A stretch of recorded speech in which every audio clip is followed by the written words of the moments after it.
الو. ايوه يا ابني، انا الحاج سيد. شيك؟ شيك ايه؟ اوعى، ده ولد نصاب وحرامي.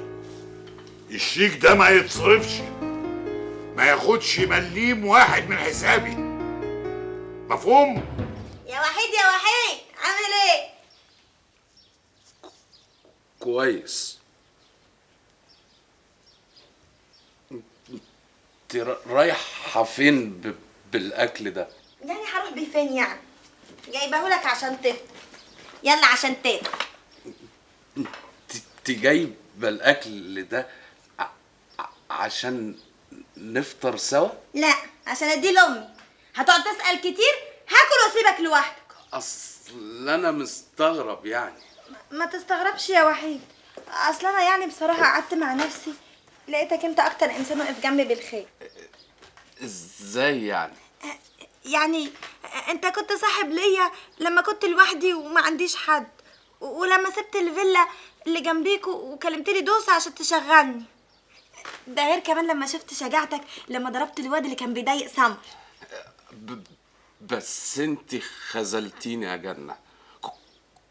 كنت فاكرة ان حبي ليكي ده ضعف، غير ان انت عينيكي كانت على ايهاب خلاص والنبي يا وحيد، انا كنت غبية واستاهل ضرب الجزمة كمان. سامحني بقى والنبي يا وحيد، سامح.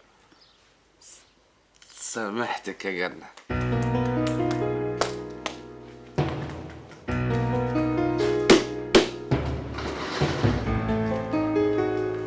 خير يا حاج؟ خير؟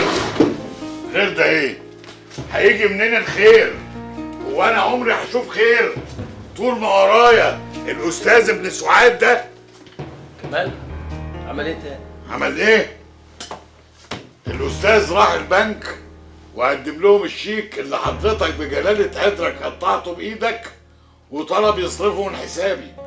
طب وهم كلموكم البنك؟ ايوه يا استاذ، وقالوا لي الامضه امضتي والشيك سليم. الله، ايه اللي انت بتقوله ده يا حاج؟ اللي انت سمعته يا سبع البرومبا. انا سمعته ايه؟ الله، يعني كمال ادانا شيك بايظ؟ اداك انت.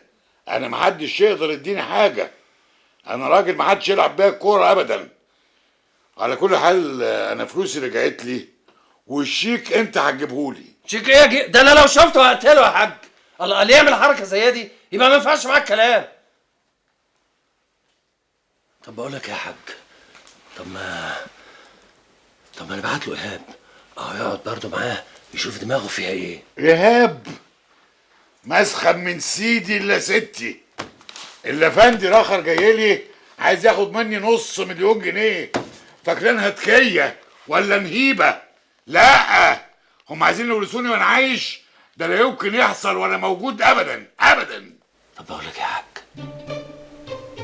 انا هخليك تضرب عصفورين بحجر واحد. انا كنت مأمن نفسي بالشيك. برافو عليك يا كمال، بس بصراحة أنا خايف أحسن تتأذي مني.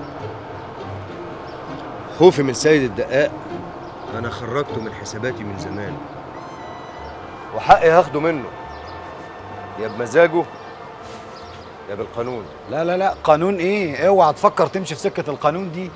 لو فكرت كده يا كمال ربنا يديني ويديك طول العمر.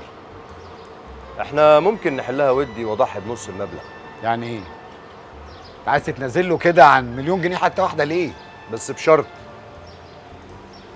ماشي، لو أنت متأكد إن هو اللي سرق أو ابن يوسف، لو متأكد بجد اتشرط، ده حقك يا كمال. امال مين اللي سرقني؟ ام الله يرحمها مثلا طلعت من التربه وسرقتني؟ هو شرط واحد مفيش غيره، يعترف بوحيد ويقول ان هو ابنه ويكتب الكلام ده في ورق رسمي، والا ورحمه امي لا هرفع عليه قضيه بالشيك. ولادك دول عصابه يا حاج. العيال دي من جواها كده مليانين غل، مليانين حقد. والله عندك حق يا يوسف، بس احنا لازم نكون معلمين ونتعامل مع العالم السوي دي بالراحه. خليهم هم يغرزوا في الطين كده حته في حته. بالك انت يا حاج، العيال دي حظها حلو ان انا مش فايق لها. يا سلام يا يوسف، ومن سمعك والله انا كمان مش فايق لهم. اسمعني بقى. نعم يا حاج. انا يا ابني عايزك تسفرني يومين كده. سفرك يعني؟ عايزني افسحك يعني؟ تفسحني يا دي غشيم انت. انا عايز افك عن نفسي يومين، عايزك تهربني من الست دلال وزن ام دلال. على فين يا اسد؟ يا سلام يا جميل، حلو قوي. انت عايزني اقول لك؟ لا ان شاء الله مش هقول لك غير وانت بتوصلني. ما هو اللي اتلسع من الشوربه فوق الزبادي يا اسد. اسم الله عليك يا ابن الاسد.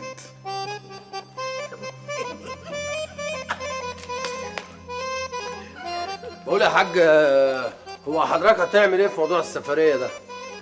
سفريه ازاي؟ بتاع ايه يعني؟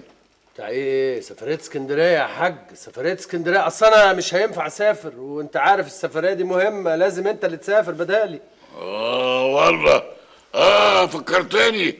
سفريه اسكندريه. ايوه. وبعدين بقى، هو انت يا ابني مش هتعمل حاجه؟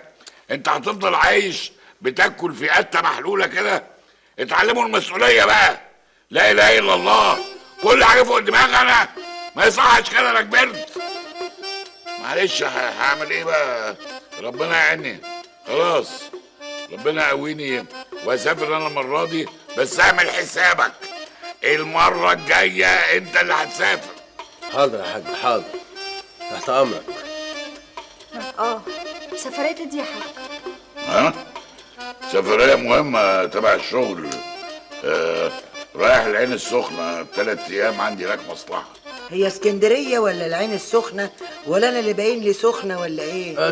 طب بقول يا حاج بالاذن انا بقى، عشان انا رايح السفريه بتاعت المحله اللي انت عارفها. السلام عليكم. محلة يا اخويا، الواد عنده حق. جرام دلال، جرام دلال. ايه اسكندريه والعين السخنه؟ انت هتلخبطينا ليه؟ وبعدين تفرق ايه اسكندريه من العين السخنه؟ ما كله بحر ربنا ونافد على بعضه. لا تفرق كتير يا حاج، السخنة طريق واسكندرية طريق تاني، حدد عشان ما تتوهش. اتوه؟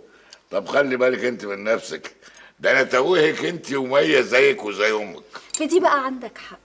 بقول لك ايه، ما تاخدني معاك يا حاج، خدني معاك اذا كنت مسافر، خدني معاك. الله، لا اله الا الله. جرابت انت هتشغلني رقاصه ولا ايه اللي خدني معاك؟ ما ينفعش. اولا ما ينفعش تسافري الطرق دي، سواء بتاع اسكندريه ولا العين السخنه، طرق كلها مطبات وانا خاف عليكي. ماشي يا حاج، انت صح، بس انا سألت الدكتور وقال لي مفيش مشكلة من السفر. وبعدين بقى مدلال، بتشوفي حل مع بنتك. ربنا يكرم ان شاء الله. بس انا هقول لها ايه؟ ما هي برضو ادرى بمصلحه نفسها يا حاج.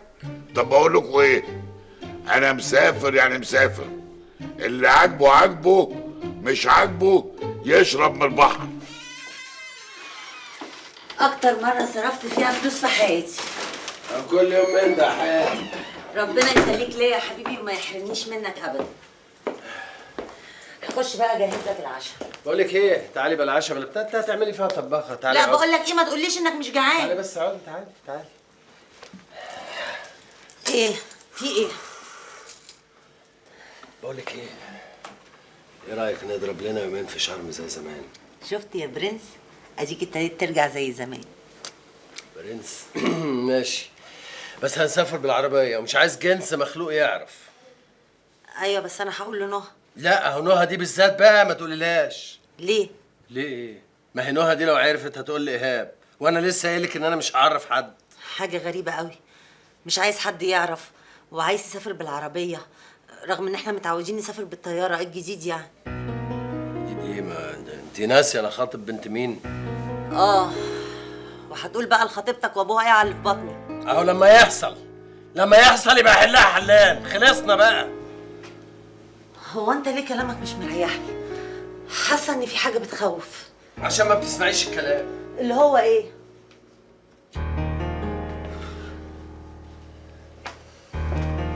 ما تخلصينا من قصه الحمل ده يا بنت الناس، ما يبقاش دمك تقيل بقى يا شوشو. تاني يا يوسف؟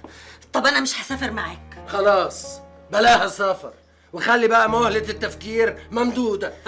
طب خلاص ما تزعلش نفسك. ما تزعلش نفسي يا شوش، انا دماغي مليانه مليون حاجه، عايز افضي دماغي شويه. معلش. يا ساتر عليك. بقول لك ايه، خش اعملي لي فنجان قهوه على السريع. يلا.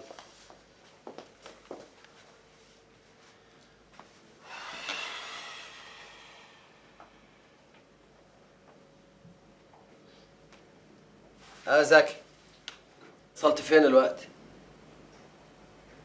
طب انا نص ساعه ابقى قدامك. ماشي، سلام. بقول لك السفريه دي مش مريحاني. طب وناويه تعملي ايه؟ هنزل شغلي طبعا، هروح الوكاله، مع ان في حاجه كده مش مفهومه. سيد مخطوف كده تايه، ما هواش هنا، ويوسف مشغول، والبيت كله كده بقى مليان الغاز. وهو مروحك الوكاله هو اللي هيحل اللغز؟ يا بنت دوري على مصلحتك، حاجه على جوزك. ما انا ياما ما فيش حاجه قلقاني على سيد غير خطافه الرجاله. وتطلع مين خطافه الرجاله دي؟ مساء الخير. مساء الخير يا سمر. ايه يا حبيبتي، عامله ايه دلوقتي؟ خفتي؟ الحمد لله بقيت احسن. الحمد لله. هي فين دوسه؟ تلاقيها قاعده بتلت وتعجن في المطبخ. لو سمحتي ما تتكلميش على دوسه بالشكل ده بعد اذنك. يا اختي اخاف وكش من دلوش. مالك يا اختي فزعت فيا قوي كده؟ ياما مش كده بالراحه. معلش يا سمر، هي طريقه كلامها كده ما تقصدش. حصل خير مفيش حاجه بعد اذنكم. طب بقول لك ايه، عايزاكي معلش ياما سيبيني مع سمر شويه. ما شفتش بنت تخبي سرها على امها. انا داخله اعمل لي سندوتش. بقول لك ايه، عايزاكي بقى تردي لي الخدمه. وهو ابوكي لحد دلوقتي ما عرفش حاجه عن السفريه بتاعتك. لحد دلوقتي؟ وهو انت ناويه تقولي له حاجه؟ لا طبعا، انا قد كلمتي وزي ما وعدتك. بس يا سمر انا محتاجالك. طب امورين، عايزه ايه؟ بصي بقى، عايزاكي تكلمي لقاء كده تعرفي لي كل اخبارها، تعرفي بتفكر في ايه، بتخطط لايه.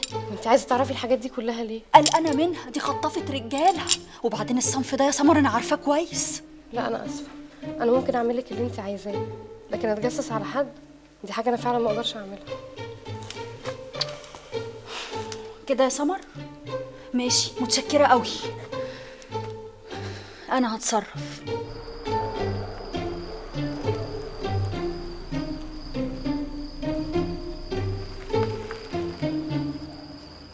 اركب. ايه هنروح على فين؟ انت لازم تتناقش كتير، ما تركب واخلص. بس يعني اشمعنى يعني خليتني قبلك هنا؟ ما تركب بقى. طيب ماشي يا برنس.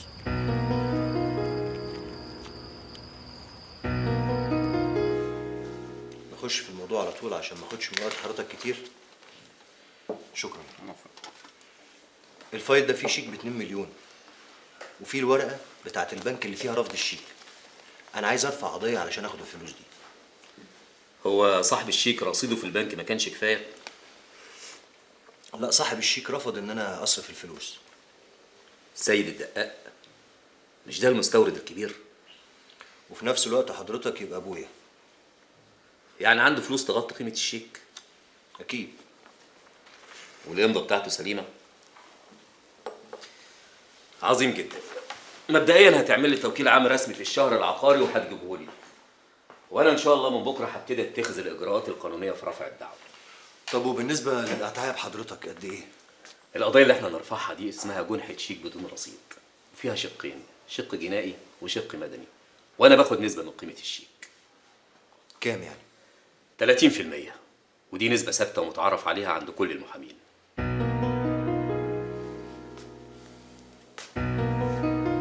اللي تشوفه حضرتك. خلاص، ما دام اتفقنا، انا بحب العب خصمي صح. عايزك بقى تحكي لي الموضوع كله من الاول، وما تسيبش ولا تفصيله صغيره، لان ممكن تكون حاجه شايفها انت مش مهمه، وهي بالنسبه لي مفتاح القضيه.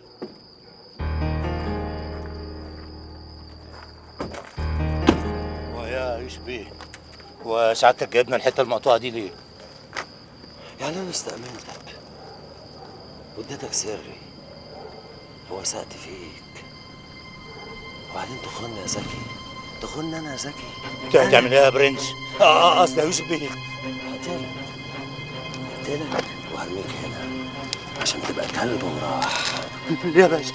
ليه تقتلني ليه وتوسخ ايدك؟ شوف ساعتك عايز تعرف ايه وانا اقول لك كل اللي انت عايز تعرفه. اخر واحد كنت افكر ويبيعني.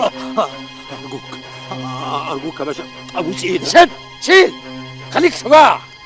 منين؟ خليني شجاع منين سعادتك؟ ابوس ايدك اديني فرصه، فرصة واحدة بس يا باشا.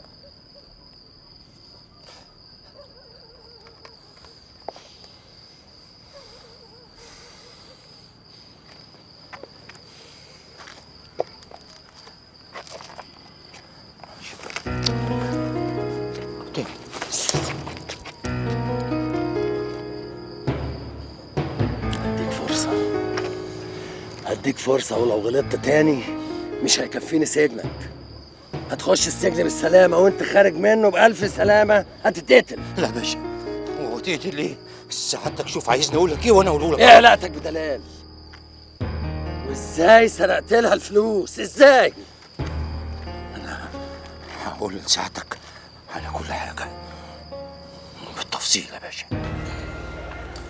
الله، سيد اهلا يا ازيك؟ عامل ايه؟ اهلا بيكي. ايه اللي جابك هنا؟ ما انا نازل هنا في اللوكاندا. انت طبعا نازله انت كمان في اللوكاندا. اه فعلا. طب المدام فين؟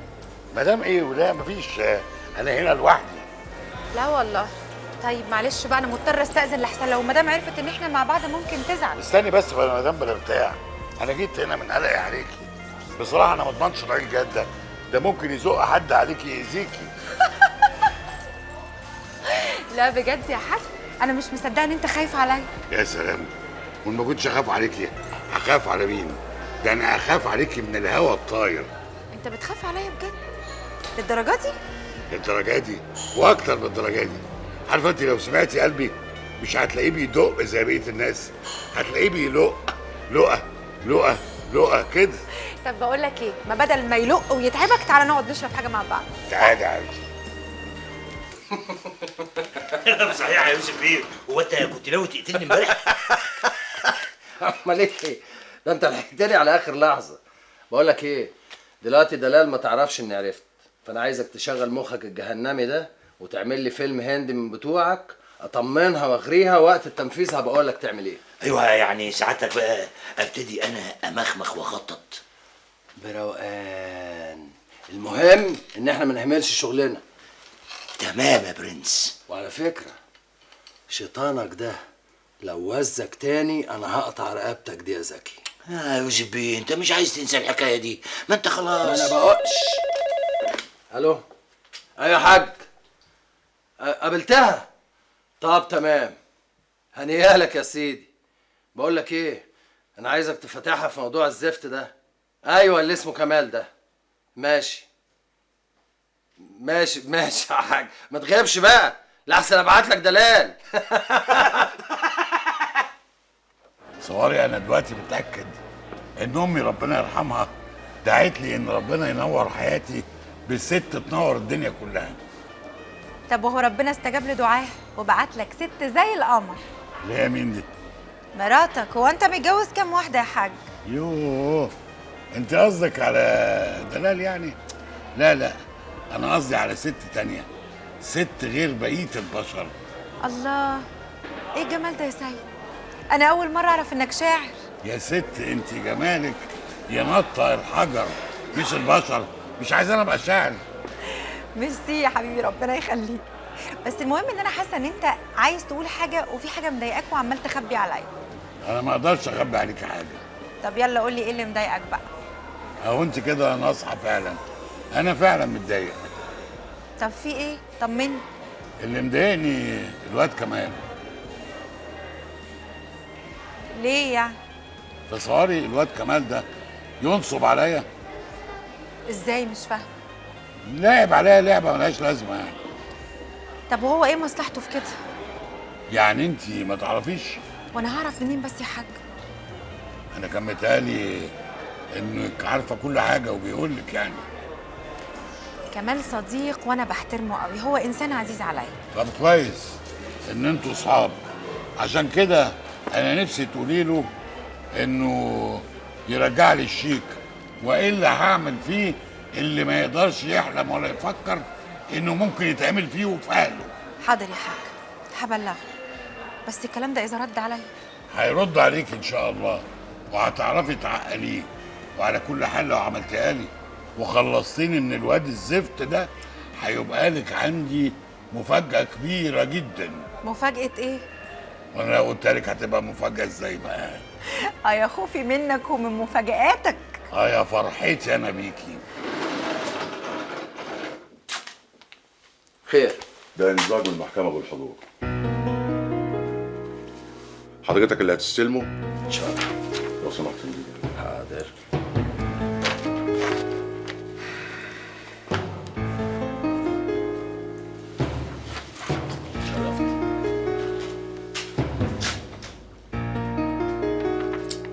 ماشي يا كمال.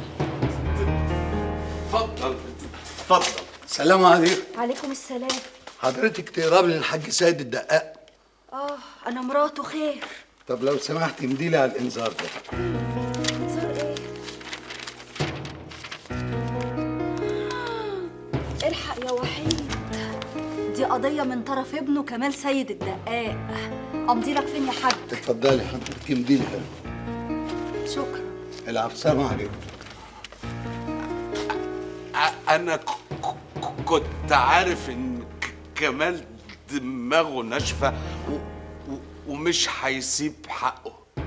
يسيب ايه يا اخي وقرف ايه؟ ما هو الحاج اداله فلوسه وخلاص، اللي بقى يخليه يروح يزور شيك ويضحك عليه. كمال مش بيضحك عليه، هم سرقوا فلوسه وهو عمل احتياطي لكده واللي حسبه لقاه. وانت ايه بقى اللي مخليك كده يا فزلوك يا وحيد عصرك واوانك متاكد ان الحاج او يوسف هم اللي سرقوه؟ او الاتنين مع بعض. بقول لك ايه، ما تلم لسانك وتروح تشوف شغلك احسن لك. ما انا لموا على الاخر. طب روح يا وحيد. اوعي تقولي لحد اللي انا قلته ده. ايه خايف؟ يعني محضر في الوكاله ومحضر في الفله. سبحان الله على اللي بيعمله الواد ده. اهدى بس يا حاج، اهدى. مش كده الله. اهدى ازاي وانا ورايا واحد زفت زي ده؟ طب انا هقول لك على حاجه، انا هكلم المحامي. لا سيبك من المحامي ده الراجل المحامي بتاعكوا ده بالكتير يترافع في مخالفه بتاع واحده رمت ميه وسخ على ناس ماشيه في الشارع. لا استنى، انا هستنى اما اشوف لقى هتوصل لايه. لقاء؟ الله، انت لحقت تجندها يا حاج.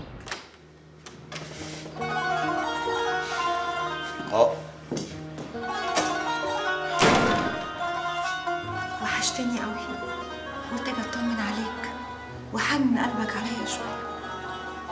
انت كويس؟ ايه مش هتقولي اتفضلي؟ اتفضلي. عامله ايه؟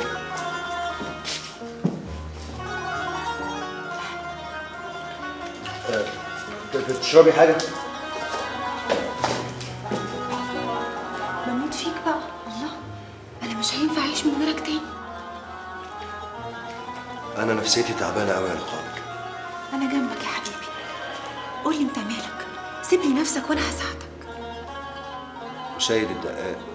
سيد الدقاق على فكره مش اكتر من حمايه ومشروع شغل، ولو انت مش عايزه يمشي انا كمان مش عايزه يمشي، بس الراجل ختم في صباعي، يعني ممكن اساعدك باي حاجه. من فضلك ما تدخليش نفسك بينا. حاضر، بس بشرط.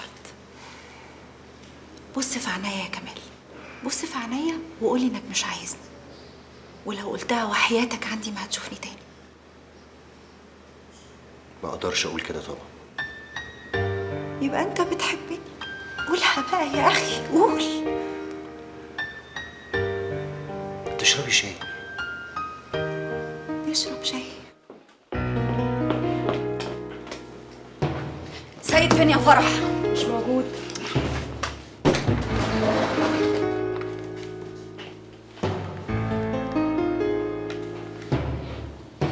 استاذ يوسف تعالى بسرعه، مرات الحاج سيد هنا، بسرعه عشان دخلت مكتب الحاج. انا رفعت القضيه خلاص ومش خايف. طب ما تخليني احاول احلها لك ودي، دول قريبين من الحزب قوي ومعاهم بلطجيه البلد كلها، انا خايفه عليك. لو حسيت باي غدر هقتلهم هما الاتنين. ما بقتش تفرق معايا، اللي كنت بخاف عليها خلاص الله يرحمها. اخس عليك يا كمال، يعني ما بتخافش عليا؟ ده انت لو جرالك حاجه انا اموت. بعد الشر طبعا بخاف عليكي، بس غصب عني لما بسمع سيرتهم دمي بيفور. طب اهدى، ولو بتحبني بجد اسمع كلام. اسمع. روح اقعد معاهم في الفيلا، اتعامل معاهم ببساطه عادي يعني، خليك قريب منهم. اشمعنى؟ عشان انا بتهيألي ان انت لو كنت قريب عمرهم ما هيفكروا يأذوك.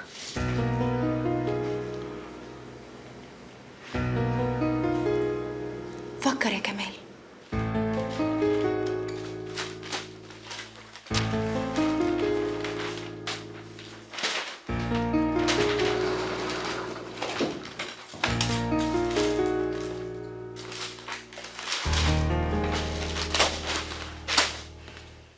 سيد فين يا يوسف؟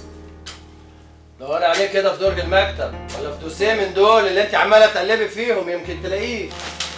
انا بس بدور على اي دليل يعرفني مكانه فين. طب ما تكلميه عن محمود. كلمته وما بيردش عليا من امبارح. يا اخي ده انا حتى ما عارفه هو ميت ولا عايش. لا عايش، ده لسه مكلمني الصبح. مكلمك وقال لك ايه؟ لا نزلي ايدك الجاكيت كده. ايه يقول لي ايه يعني؟ مكالمه عاديه، بيسالني على حاجات في الشغل. وقال لك هو فين بقى؟ تصدقي انت لو شغلتي مخك حبه صغننين كده تعرفي ان انت في خطر جامد يا دلال. خطر؟ خطر ايه يا يوسف؟ ومن مين؟ معقول يا دلال؟ ده انا فاهم ان انت انصح من كده يا حبيبتي، انا فاهم انك انصح من كده. عايز انا اقول لك خطر من مين طب تصدقي زعلت، والله العظيم زعلت.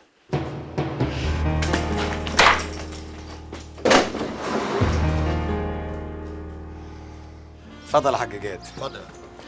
بس اسمح لي معلش، انا في حاجه مش فاهمها عايز اسالك عليها. ايه سر اهتمامك بموضوع الجرنان الجديد ده؟ هقول لك. شوف يا ايهاب، انا من ساعه حفله الوزير وانا حاطك في دماغي، مش ناسيك ابدا، عشان عرفت واتاكدت انك من الصحفيين النضاف اللي بيهمهم قوي مصلحه البلد. شاكرين يا حاج جاد على المجامله الحلوه دي. لا يا ايهاب، انا ما بحبش اجامل خالص في حياتي. انا بس عرفت بطريقتي كده انك داخل شريك مع واحد في جورنال، فقلت اعرض عليك اتفاق. اتفاق ايه بقى؟ انا عرفت انك مطلوب منك $500,000 جنيه. ايه رايك بقى لما ادخل انا شريك من المبلغ ده؟ انا الاول ما اعرفش انت عرفت منين حكايه النص مليون دي، بس ايا كان يعني انت هتستفيد ايه يا حاج جاد وانت عارف ان الصحافه ما بتكسبش زي التجاره؟ لا انا مستفيد حاجات كتير جدا يا ايهاب. انا كل سنه بصرف الشيء الفلاني ملايين على الاعلانات في الجرايد والمجلات، فلما يكون عندي جريده اكيد مش هدفع المبلغ ده كله. تاني حاجه يا ايهاب، هيكون عندي مكان اقدر انصف منه التجار الغلابه اللي زيي، اللي بيروحوا يجيبوا تجاره نظيفه وبيركنوها عندهم في المخازن وبتبور وبيخسروا، وفي الوقت نفسه اكشف التجار بقى اللي بيروحوا يجيبوا الفرز الرابع اللي مغرقين السوق، واكيد يا ايهاب انت عارفهم كويس قوي. ماشي يا حاج، خلينا احدد ميعاد مع الاستاذ منصور نقعد ونتفق. جوزي فين يا لقاء؟ هي دلال، ازيك يا حبيبتي؟ عامله ايه؟ مالك، في حاجه؟ في ان جوزي هيضيع مني. هيضيع منك؟ ليه؟ ايه اللي حصل بينكم؟ ما حصلش حاجه، بس لسه هيحصل. هدي اعصابك شويه يا دلال، ما تجيش على نفسك قوي كده يا حبيبتي. اجيب لك حاجه يا نونه تشربيها تهدي اعصابك بيها؟ انا اعصابي هاديه. ممكن تبعدي عن جوزي؟ على فكره بقى، انت اللي في دماغك ده غلط. طب عرفيني بقى انت الصح. دلال، انت جايه تتخانقي معايا هنا في مكاني، عيب. تقدري تقولي لي اخر مره شفتيه امتى؟ عموما يا بيبي انا مش مطلوب مني اجاوب على سؤالك عشان ما عندكيش اجابه عليه. انا مش فاهمه انت مستفيده ايه من اللي انت بتعمليه ده. كنت متجوزه راجل كبير، سبتيه عشان تتجوزي راجل اكبر منه. ايه بتصلحي غلطه بغلطه؟ حبيبتي لو جوازي من حد كبير غلطه يبقى انت اكيد غلطانه برضه. لاخر مره يا لقاء، ابعدي عن جوزي يا اما وشرفي ما هسيبك غير وانت غرقانه في دمك. ده انت بتهدديني بقى. بهددك، وشوفي بقى دلال قد كلمتها ولا لا.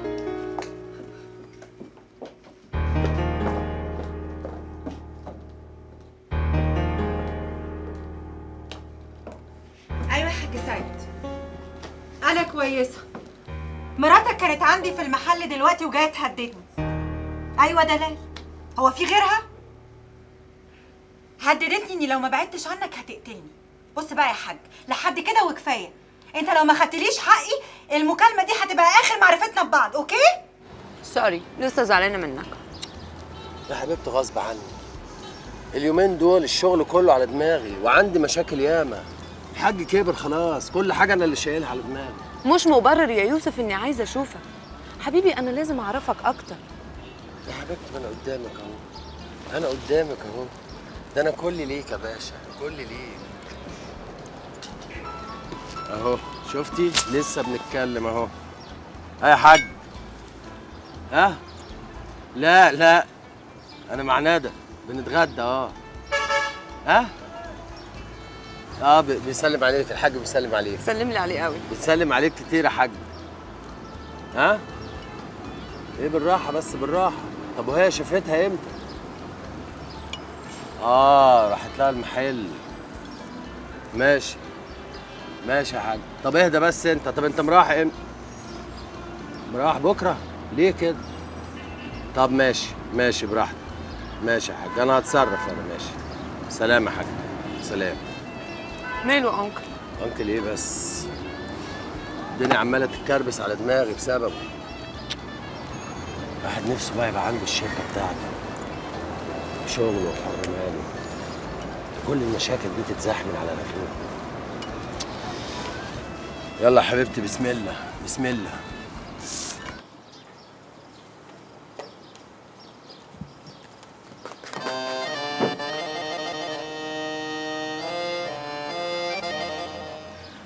انت بتعملي ايه يا جنة؟ انا قلت اساعدك يعني. طب ما انا طول عمري بغسل العربيات لوحدي. لا، ما انا قلت اساعدك بقى المره دي. بس انت هدومك هتتبل من الميه. هاتي الفوطه. لا، سيب الفوطه يا واحد. هاتي الفوطه. لا يا واحد، سيب الفوطه. طب انت جهزتي الغدا؟ لا لسه. طب ازاي فاضيه وانت ما جهزتيش الغدا؟ ما انا قلت اجي اشقر عليك الاول. جنة، هو انت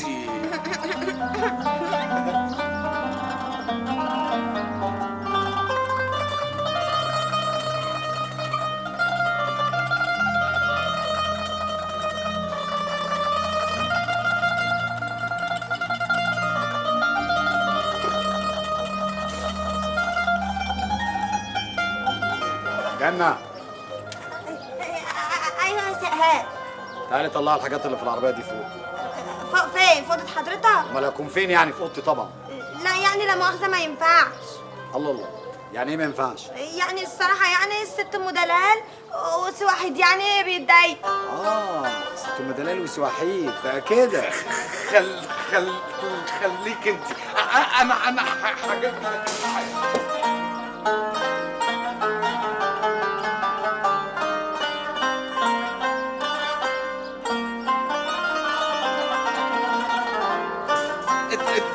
اتفضل اتفضل اتفضل اتفضل. حلو الجو ده يا حبيبي. اتفضل. ماشي يا جنة، اتفضل. هجيلك على طول.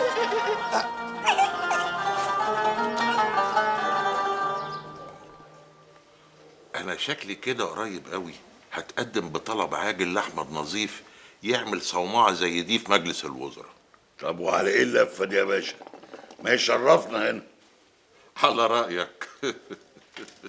انما انا سعاده الباشا حاسس ان انا قلقان اليومين دول على سعادتك في الحزب والحاجات دي. من ناحيه ايه بقى؟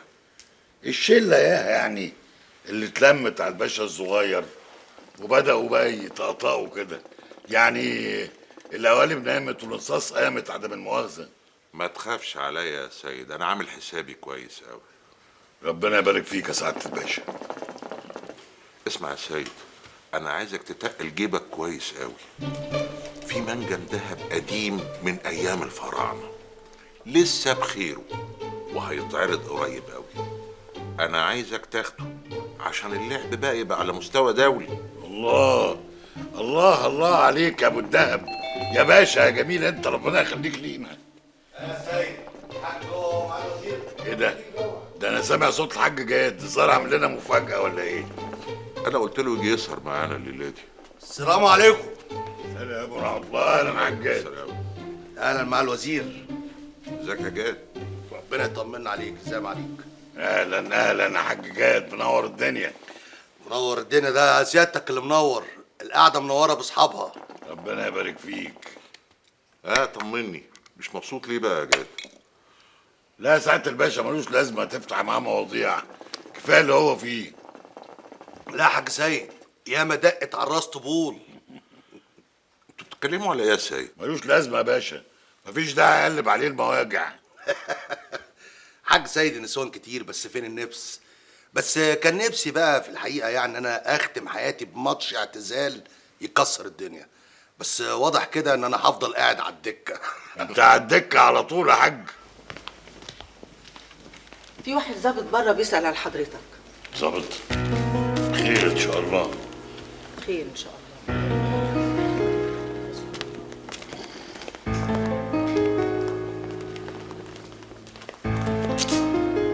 اهلا يا فندم، اهلا وسهلا. اتفضل سعادتك. عمر استدعى الامن الدولي. استدعى ايه؟ ما هم سبقوا وحققوا في الحكايه بتاعت انا وابني دي واثبتوا ان احنا براءه. بس اللي استدعى ده باسم سيد الدقاق وبنته سمر سيد الدقاق. وبنت سيد